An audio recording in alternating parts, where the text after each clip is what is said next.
Apaga tele, faime caso, vaite pa cama, apaga tele, o mellor xa, tira pola ventana, apaga tele. Temos que denunciar que desde a detención de Uxío Camaño e de Xiana Gómez en xullo de 2005 por parte do Consello de Ministros de España houbo a decisión política a parte do ingreso en prisión, que foi unha decisión judicial, houbo unha decisión política explícita de dispersalos a centos ou a miles de quilómetros do país, que é o caso no que se encontra o compañeiro Uxío Camaño dispersado en Puerto de Santa María 1 a 1100 km da Galiza.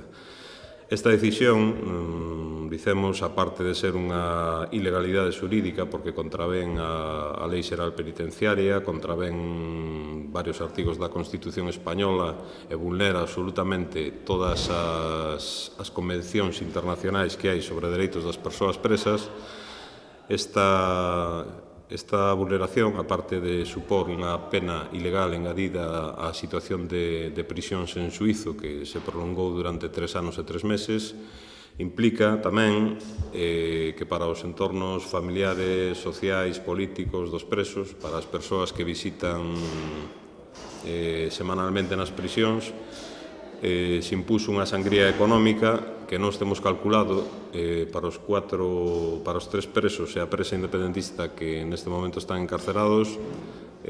ronda os 4.000, 6.000 euros mensuais en gastos de dispersión, de aluguer de residencias, de alimentación, etc. Entón queremos destacar como por parte do goberno do PSOE, do Executivo de Zapatero,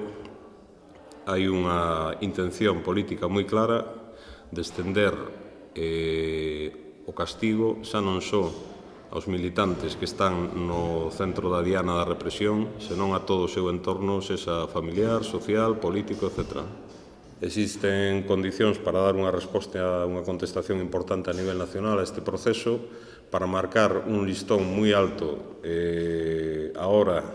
de que no sucesivo calquera cidadán ou cidadá galega que sexa secuestrado polo Estado español, dispersado no seu sistema penitenciario e sometido a procesos carentes de calquera garantía, como o que estamos a vivir, entendemos, decía, que se dan condicións para unha resposta moi amplia. Nas últimas semanas, por parte de Ceibar, estánse convocando asembleas a nivel comarcal, informativas, abertas a todas aquelas persoas que queran participar e con vistas a articular unha